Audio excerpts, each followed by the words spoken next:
Welcome students. Today's subject is data communication.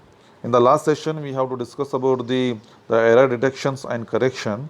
In this we have to see the code block coding and cyclic codes and parity generator. These are things we have to see in the last class. And the last one topic, the cyclic code, we have to introduce in the last session.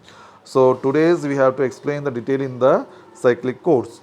Okay, what is in cyclic code? Cyclic code are a special linear block codes with one extra property. If a code word is cyclically shifted, nothing but is rotated, the result is the another code word.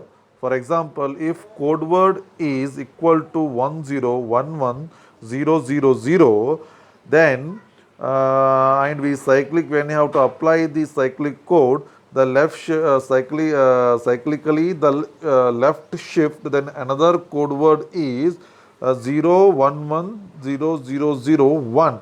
Nothing but the right of the one is shifted to the at the end of that one. It is a left shift one.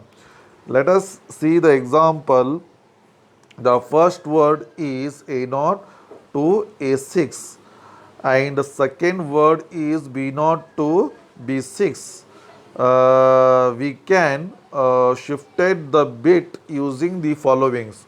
So nothing but B1 is equal to A0, B2 is equal to A1, B3 is equal to A2, B4 is equal to A3, B5 is equal to A4, B6 is equal to A5 and B6 is equal to B0 is equal to A6. Cyclic redundancy check, nothing but we are called as an CRC. The CRC is a cyclic code that is used in networks such as a LAN and WAN. See this one. In this we have to be data words and the code words is a 0000. Nothing but the code word is also 0000. Then we have to see the data words is a 0001 and it is a 0001 and 011 and 0010 and we have to add and shift it to the 11 is 0. Like this one you have to shift the code. And let the size of the data, let's a size of data minus word is equal to k bits. Here where k is equal to 4.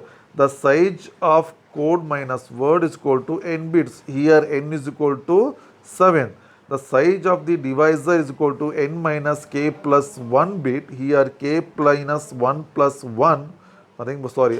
K minus k plus 1 is equal to 4. Here the working of the how to send the words and how to receive the words. In the sender side, n to k, 0 is appended to the data word to create the argument of the data word. So here n minus k is equal to 3. The generator is divides the argument data word by the divisor. The remainder is called the check bits. Nothing but R0, R2, R1 and R0. The check bits are R2, R1 and R0 is appended to the data word to create the word or a code word or the word code. At the receiver side, the possibility corrupted code word is fed into the checker. The checker is a replica of the generator. The checker divides the code word by the divisor. The remainder is called the syndrome bits. The syndrome bit are fed to the decision of the logic analyzer. The logic analyzer performs the following function. What are the functions which are not seen in the receiver side? For the no error, if the syndrome bit are zeros, the receiver code word is accepted. The data word is expected from the received code word as you show in the figure of the source and the receiver. For the error, if the syndrome bit are not 0, the receiver code is discarded. The next one is the polynomial. What is an polynomial? The pattern of zeros and ones can be represented as a polynomial with efficiency the efficiency of 0 and 1. The power of each term shows the position of the bit. The coefficient shown in the value of the bit. Nothing but you have to see in the 1, 0, 0, 0, 0, 1, 1 as the binary pattern and the polynomial as the x0, x1, x2, x3, x4, x5 and x6 as you show in the the polynomial. When you have to 1 0 0 0 0 and 1 1, directly we have to which one is the one is indicated, that one you have to taken, because anything is multiplies 0 is 0. So we directly take the s6 plus x plus 1. In the cyclic code encoder using the polynomial are the, let's the data minus word is equal to 1001 is equal to x3 plus 1, and the divisor side 1011 is equal to x3 plus x plus 1. In polynomial representation, the divisor is referred to the generator polynomial. As you show in the figure, when you have the divisor as well as the accumulator in the x3 plus 1 and is equal to is the 1001, and 1011 is the divisor is the x3 plus x plus 1. So x3 plus x plus 1 and x3 plus 1, when you have to take one is the remainder is x3 plus x3. So we have to show in the figure. And the cyclic code analyzer, we define the following, where f of x is equal to polynomial with the binary coefficient. In the data word is equal to dx, and code word is equal to s of x, and generator is equal to g of x, and syndrome is equal to s of x, and error is equal to e of x. In the single bit error, if the generator has more than one term and the coefficient of x0 is 1, all the single bit error can be caught. The two isolated single bit error. If the generator cannot divide x1 plus 1 of t between the 0 and n minus 1, then the isolated double error can be shown in the figure. Odd number of the error. A generator that contain a factor of x plus 1 can be detected all odd numbered errors. The good polynomial generator needs the following characters. What are the characters? You have to see the one by one. It should have least two terms. The coefficient of the term x0 should be 1. It should not divide x1 plus 1 for t between 2 and n minus 1. It should have the factor of x plus 1. Standard polynomial. What you have to take the ATM header, ATM LLE and HDLC and the LANs. You have to show in the figure. And advancer of the cyclic code. The cyclic codes have a very good performance in the detecting a single bit error, a double error, a odd number of the error and burst errors. They can easily be implemented in the hardware and software. They are fast when implemented in the hardware. The next one is the checksum. Checksum is an error detecting technique. In the internet, the checksum is mostly used at the network and transport layer. In the checksum is not used in the data link layer like linear and cyclic code. The checksum is based on the concept of redundancy. Here, it's working of how it's work the checksum. The checksum is in the source and the destination, the first you have to see the source system. First the message is divided into the m bit units, then the generator create a extra m bit unit called as a checksum. The checksum is sent with the message. In the destination side, the checksum is create a new in the checker is create a new checksum from a combinations of the message and the sent checksum. If the new checksum is all zeros, the message is accepted. If the new checksum is not all zeros, the message is discarded as shown in the figure.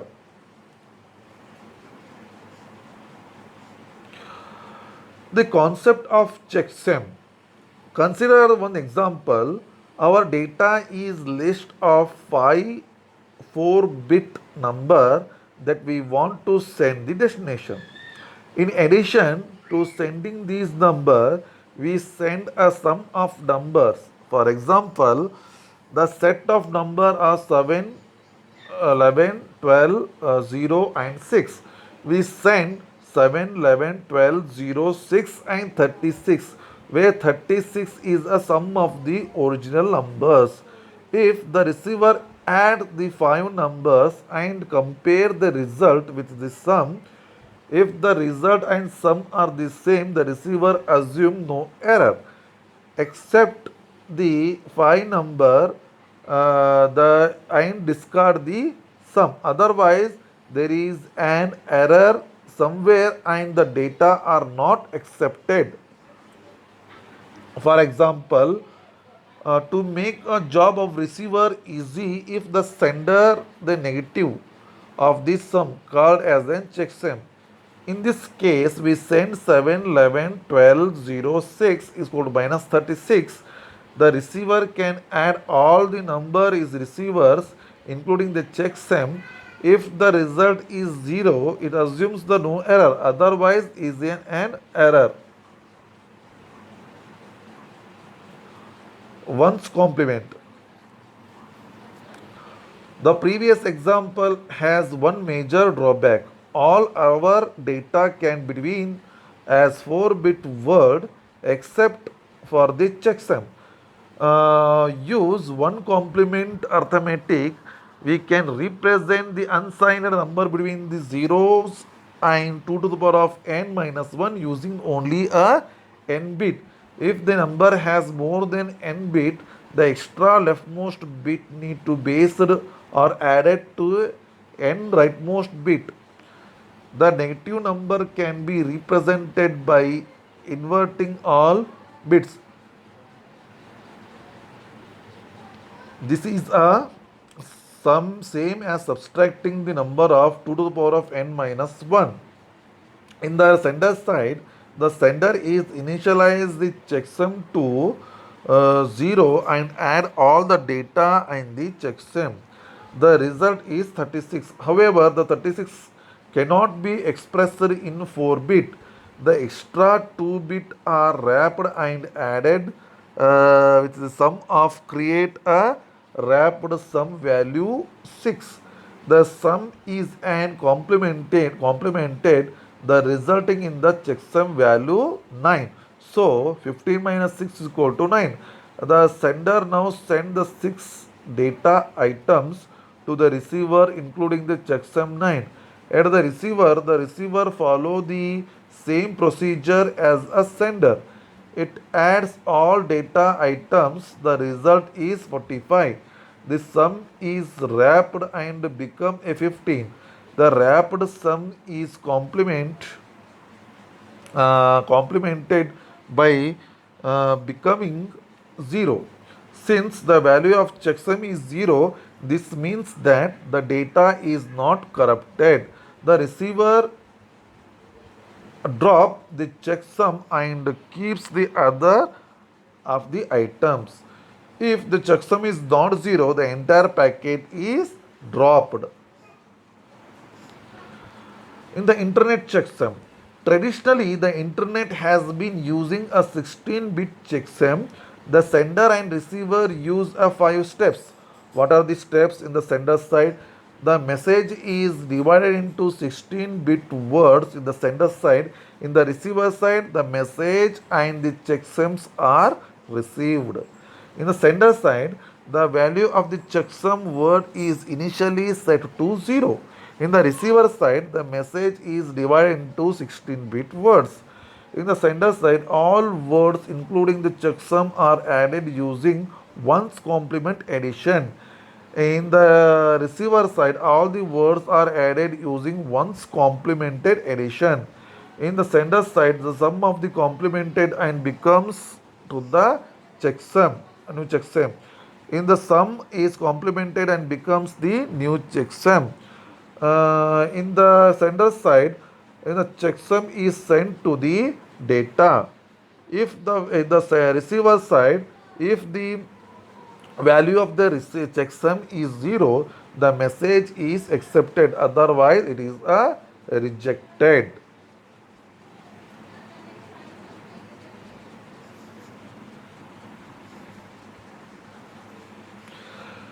In the other approaches of the checksum, if two 16-bit items are transported to the transition, the checksum cannot catch this error. The reason is that the traditional checksum is not weighted.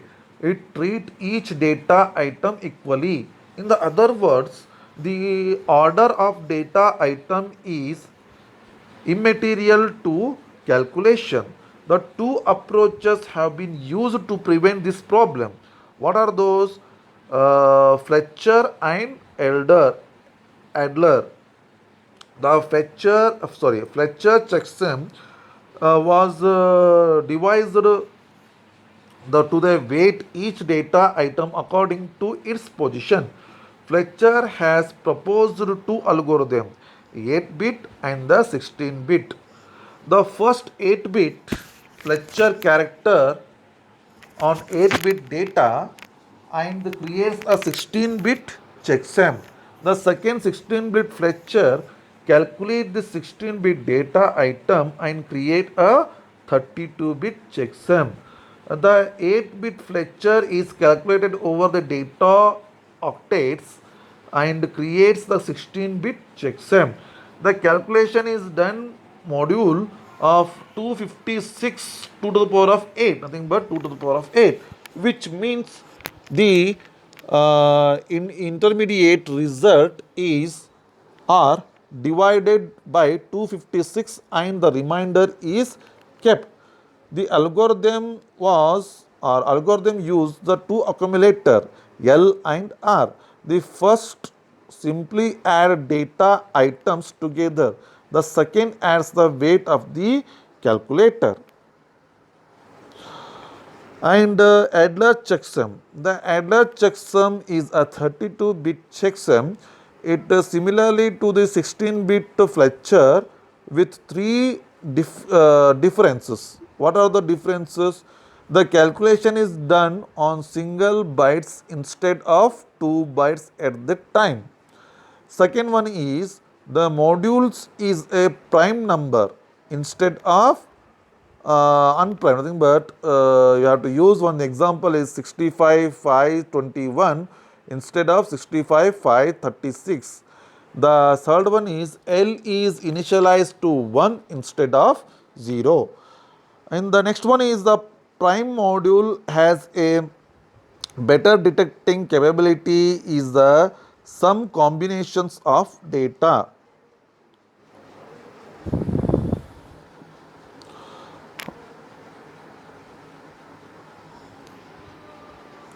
The next one is the forward error correction.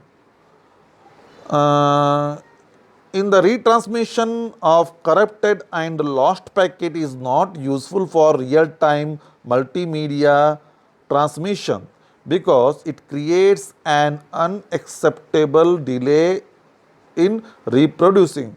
We need to wait until the lost or corrupted packet is resent. We need to correct the error or reproduce the packet immediately. Several scheme has been designed and used to collectively referred to as forward error correction technique, nothing but FEC techniques, using the Hamming distance to detect the error, the T error. We need to have D minimum is equal to 2T plus 1. The other word, if we want to correct 10 bit, the packet we need to make the minimum Hamming distance 21 bit, which means the lot of redundant bit need to send with the data. Using the XOR, use the property of the exclusive OR operation. We divides the packets into n checksum or chunks. Create the exclusive OR of all chunks and send n plus 1 chunks. If any chunk is lost or corrupted, it can be created at the receiver side. If n is equal to 4, it means that we need to send 25% extra data and able to correct the data if only one out of 4 chunks is lost. Chunk interleaving. The another way to achieve the FEC in multimedia is allowed to the some small chunks to be missing at the receiver. We cannot afford to let all the chunks belongs to the same packets be missing. In the figure, the packets is divided into 5 chunks, the number of much longer.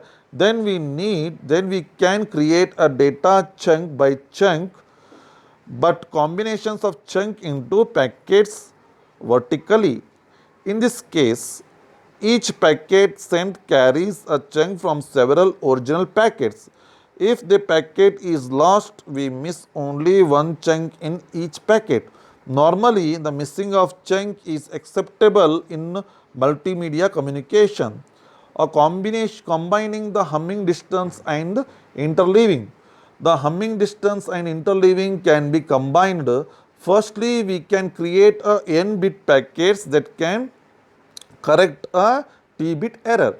Then we interleaving m rows and send the bit column by column.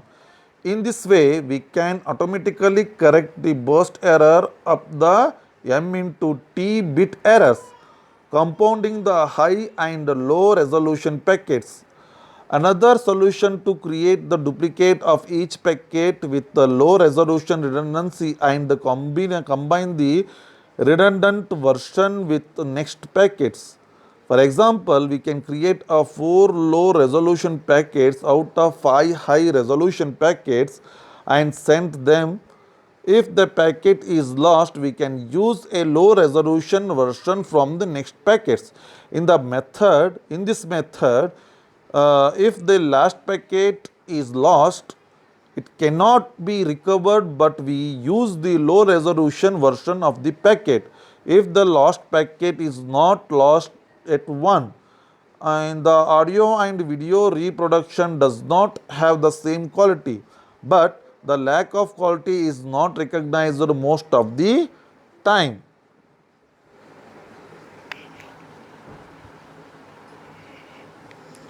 Okay. So today's we have to see the checksum and the forward error correction and using some XORs, Hamming distance, so many things, cyclic shifting, so many things we have to see in the today's session. I hope you have to understand what I have to explain the all these topics. Okay. Thank you.